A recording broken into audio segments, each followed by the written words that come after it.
Assalamualaikum warahmatullahi wabarakatuh. Di sini kami dari kelompok 5 yang beranggotakan saya sendiri Lucy Pramudita, Wafikna, Devi Midayatus Sofa, Ahmad Miftahul Fauzi, dan Nurjoyo Mardiono akan sedikit menjelaskan mengenai manajemen modal kerja. Pokok bahasan yang akan kita bahas di sini adalah mengenai yang pertama ada pengertian dan konsep modal kerja, jenis-jenis modal kerja, perputaran modal kerja, penentuan besarnya kebutuhan modal kerja, sebab-sebab perubahan modal kerja, manfaat manajemen modal kerja, serta kelemahan modal kerja. Yang pertama yaitu pengertian modal kerja. Modal kerja merupakan investasi perusahaan dalam harta jangka pendek atau aktiva lancar. Aktiva lancar ini terdiri dari kas atau uang tunai, surat berharga, piutang, dan persediaan. Konsep modal kerja.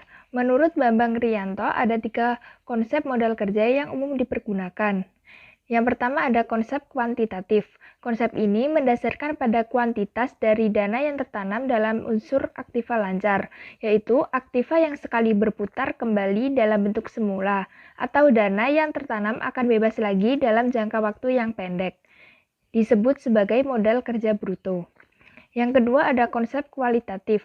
Sebagian aktiva lancar yang benar-benar dapat digunakan untuk membiayai operasi perusahaan tanpa mengganggu likuiditas. Kelebihan aktiva lancar di atas hutang lancar disebut sebagai modal kerja neto. Yang ketiga ada konsep fungsional. Konsep yang mendasarkan pada fungsi dari dana dalam menghasilkan pendapatan atau income. Setiap dana yang digunakan dalam perusahaan dimaksudkan untuk menghasilkan pendapatan. Jenis-jenis modal kerja. Klasifikasi modal kerja menurut Bambang Rianto dalam bukunya Dasar-Dasar Pembelanjaan Perusahaan adalah yang pertama, modal kerja permanen atau permanent working capital, yaitu modal kerja yang harus tetap ada dalam perusahaan untuk menjalankan fungsinya, atau dengan kata lain, modal kerja yang secara terus-menerus diperlukan untuk kelancaran usaha.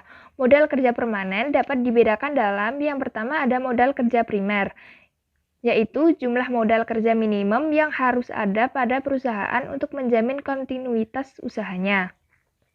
Yang kedua ada modal kerja normal, yaitu jumlah modal kerja yang diperlukan untuk menyelenggarakan luas produksi yang normal. Jenis modal kerja yang kedua adalah modal kerja variabel, yaitu modal kerja yang jumlahnya berubah-ubah sesuai dengan perubahan keadaan. Modal kerja variabel dapat dibedakan dalam yang pertama, modal kerja musiman, yang berubah karena fluktuasi musim. Yang kedua, modal kerja siklis, yang berubah karena fluktuasi konjungtur. Yang ketiga, modal kerja darurat, yang berubah karena keadaan darurat. Perputaran modal kerja. Periode perputaran modal kerja dimulai dari saat di mana kas diinvestasikan dalam komponen modal kerja sampai saat di mana kembali lagi menjadi kas. Contoh, perputaran barang dagangan, penjualan dengan kredit. Kas 1 menjadi barang atau pembelian menjadi barang, terus penjualan ada yang mengutang atau piutang, penerimaan uang menjadi kas 2. Penjualan dengan tunai, kas 1 menjadi barang atau pembelian menjadi barang, lalu penjualan atau penerimaan uang menjadi kas 2. Tingkat perputaran modal kerja dalam 1 tahun diketahui dengan cara membagi tahun dalam bulan atau hari dengan periode perputaran atau periode terikatnya modal kerja. Misal, diketahui periode perputaran modal kerja K1 sampai K2 sama dengan 1 bulan. Maka tingkat perputaran modal kerjanya 12 kali dalam 1 tahun. Jika K1 sampai K2 2 bulan, tingkat perputaran modal kerjanya 6 kali dalam setahun. Jika K1, K2 3 bulan, tingkat perputaran modal kerjanya 4 kali dalam setahun. Jika K1 sampai K2 4 bulan, tingkat perputaran modal kerjanya 3 kali dalam setahun. Periode penyimpanan dan penjualan meliputi 2 bulan penerimaan piutang 1 bulan dapat dihitung dari neraca dan income statement dengan current asset turnover sama dengan net sale dibagi current asset atau net sale per average current asset. Average current asset dihitung dengan cara current asset awal plus current asset akhir dibagi 2. Oke, Assalamualaikum warahmatullahi wabarakatuh. Saya Ahmad Taul Fauzi. Di sini akan menjelaskan tentang penentuan besarnya kebutuhan modal kerja. Dimana dimulai dari definisi kebutuhan modal kerja itu sendiri, yaitu kebutuhan modal kerja adalah besarnya dana yang dibutuhkan oleh perusahaan untuk mendukung perputaran usahanya, sehingga aliran dana akan terjaga baik pada kondisi lancar dan normal. Oke, untuk selanjutnya ada beberapa faktor-faktor yang mempengaruhi besarnya kebutuhan modal kerja tersebut. Itu yang pertama yaitu ada periode perputaran, yaitu merupakan keseluruhan atau jumlah dari periode yang meliputi jangka waktu pemberian kredit beli, lama penyimpanan bahan baku di gudang, lama proses produksi, lamanya barang jadi disimpan di gudang, dan lamanya penerimaan piutang. Untuk yang kedua yaitu ada pengeluaran kas rata-rata tiap hari, di mana kas rata-rata tiap hari ini merupakan jumlah keseluruhan pengeluaran kas rata-rata setiap hari untuk keperluan pembelian bahan baku, bahan pembantu, pembayaran upah tenaga kerja, dan lain-lain. Yang ketiga yaitu ada persediaan kas minimal yang diinginkan perusahaan.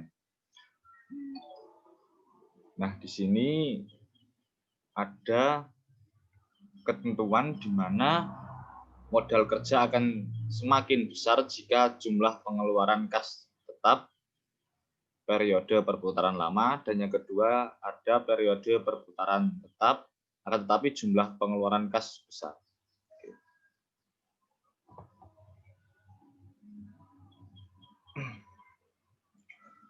Selanjutnya yaitu adalah cara perhitungan besarnya kebutuhan modal kerja yang dibutuhkan. Oke, untuk rumus yang pertama yaitu untuk mencari kebutuhan modal kerja sama dengan kas minimum ditambah dana tertanam pada persediaan ditambah dana tertanam pada upah langsung apabila ada, ditambah lagi dana yang tertanam pada biaya operasionalnya.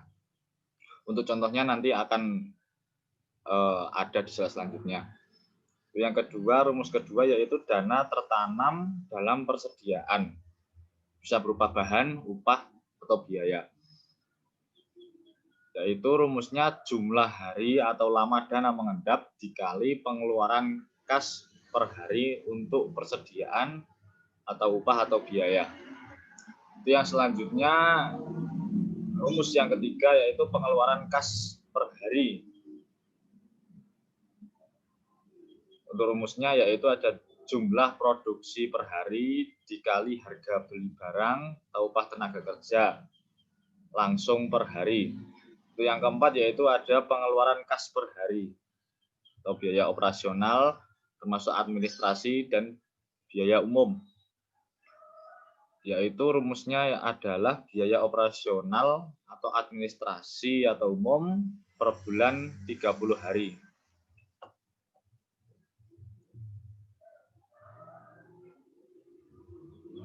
Nah, ini adalah contoh dari penentuan modal kerja. Di mana untuk contoh ini lama barang mentah diketahui lama barang mentah disimpan 8 hari, lama proses produksi 6 hari, lama barang jadi disimpan 5 hari, lama pengumpulan piutang 11 hari. Nah, ini adalah yang disebut dengan periode perputaran. Untuk yang kedua, yaitu diketahui ada rata-rata pengeluaran kas setiap hari. Pembelian bahan mentah 180.000, upah karyawan 150.000, biaya administrasi dan umum 30.000. Biaya penjualan 25.000, biaya lainnya itu 15.000, dan total dari keseluruhan kas setiap hari adalah 400.000. Oke, ini termasuk dalam pengeluaran kas setiap hari, di mana tadi penentuan modal kerja itu kan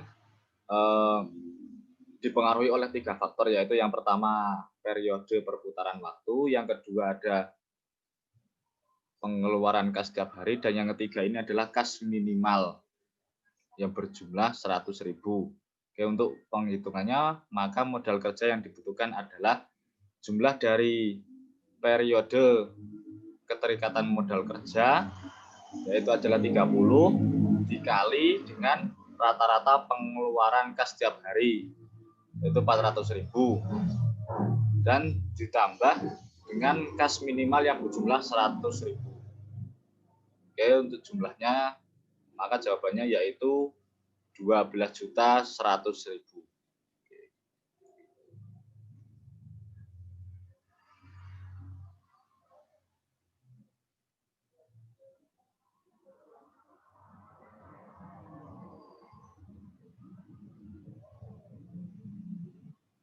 Selanjutnya, kelebihan modal kerja. 1. Melindungi perusahaan terhadap krisis modal kerja karena turunnya nilai dari aktiva lancar. 2. Memungkinkan untuk dapat membayar semua kewajiban-kewajiban tepat pada waktunya. 3. Memungkinkan untuk memiliki persediaan dalam jumlah yang cukup untuk konsumen. 4. Memungkinkan bagi perusahaan untuk memberikan syarat kredit yang lebih menguntungkan kepada para langganannya.